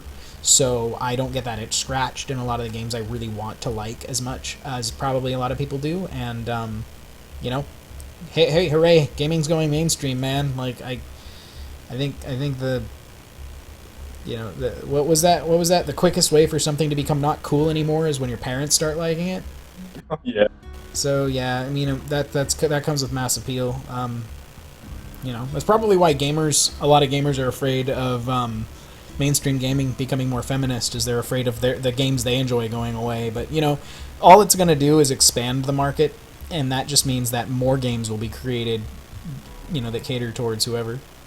You know, and if there was a market for the, you know, misogynistic, or if there was a market for the difficult non-regenerating health games or any of those things before, that market's not going to shrink just because, you know, more people want something else.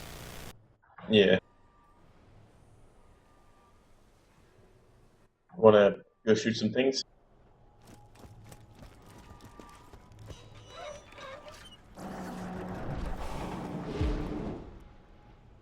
All right, come on with the plot. Bring it.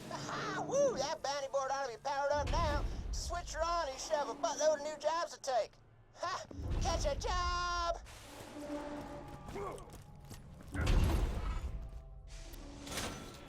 Hey, you! The Bloodshots just crippled my last courier, Dino. I'll pay you if you mail these packages out quick enough. Grab the packages when you're ready to deliver them, kid. Oh, this is a timed one. No shit.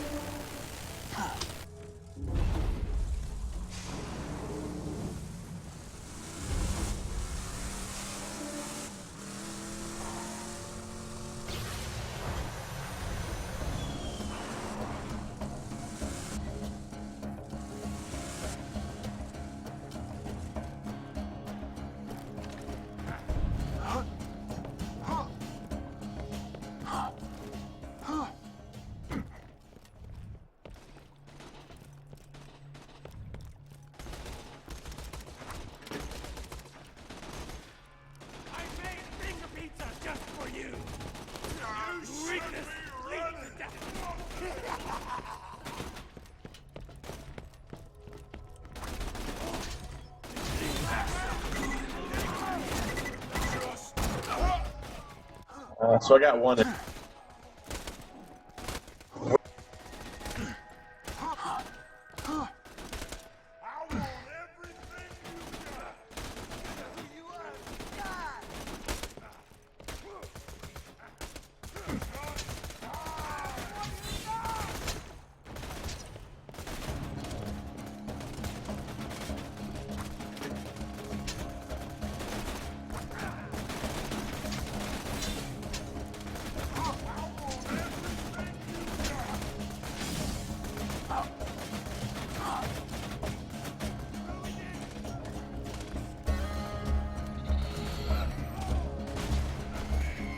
That's what I wanted to see.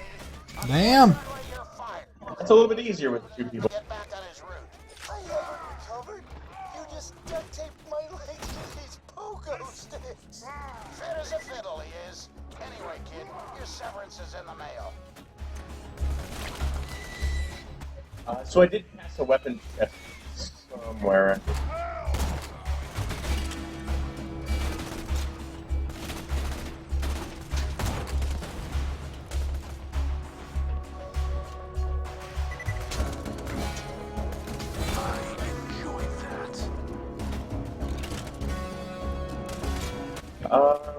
The stats. Melee 23% boosts class mod here. Sorry, I was busy killing fuckers. I'm on my way. Oh, there's also a pistol one as well. Okay, what? I had loud noises. Class mod for you. Both of them.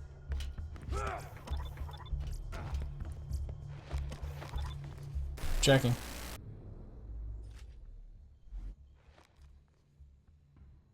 Okay, I got an increase action skill. Cooldown increase? Why would I want to increase a cooldown rate? Oh, cooldown rate. New line. Melee damage plus 23. Shield capacity, reload speed. And pistol fire rate, pistol magazine size, and shield recharge rate. Ah, here's the chest with the guns.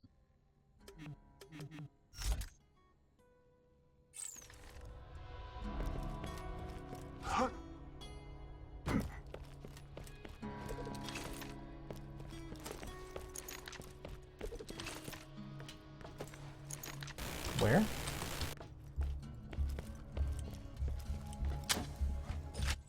It's up here. Sorry. Looking at where he's been a talent point.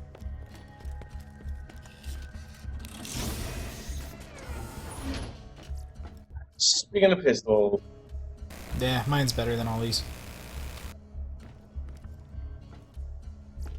Yeah. Well, you can sell them if you like. I'm not interested. Are you just Mr. Moneybags, or do you, like, do you need money at all? I don't think I'm Mr. Moneybags, but I have 4,500, and so far I'm not really spending it quickly. I've got more money than you. Yeah. I mean, that's probably the case. You're definitely selling things as you go. All right. Well, if you need me to buy anything for you, I mean, we'll just make it work. Yeah, in a way, I'm not too concerned. I never found myself really spending money on vendor bought stuff until later in the game, and by then the guns are selling for way more anyway. So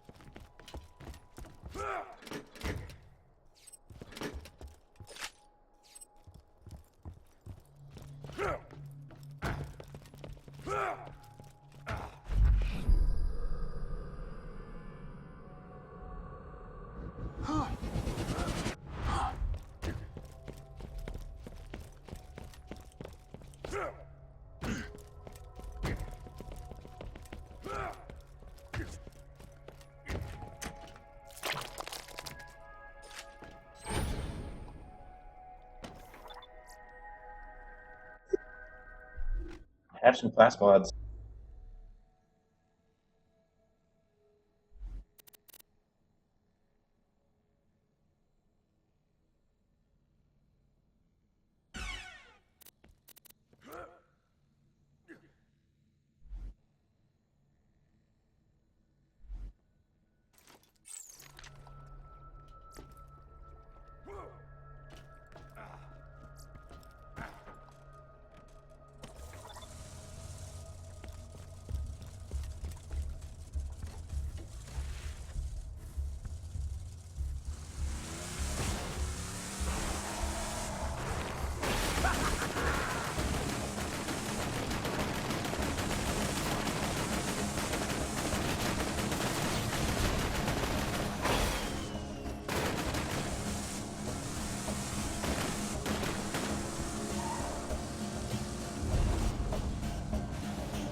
Catch a gun!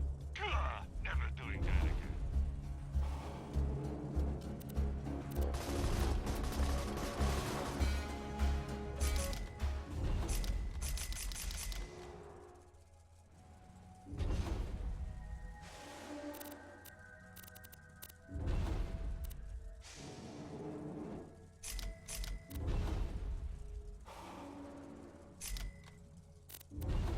Check back later to see my new weapon of the day. When you think murder, think Marcus Munitions. Come back anytime.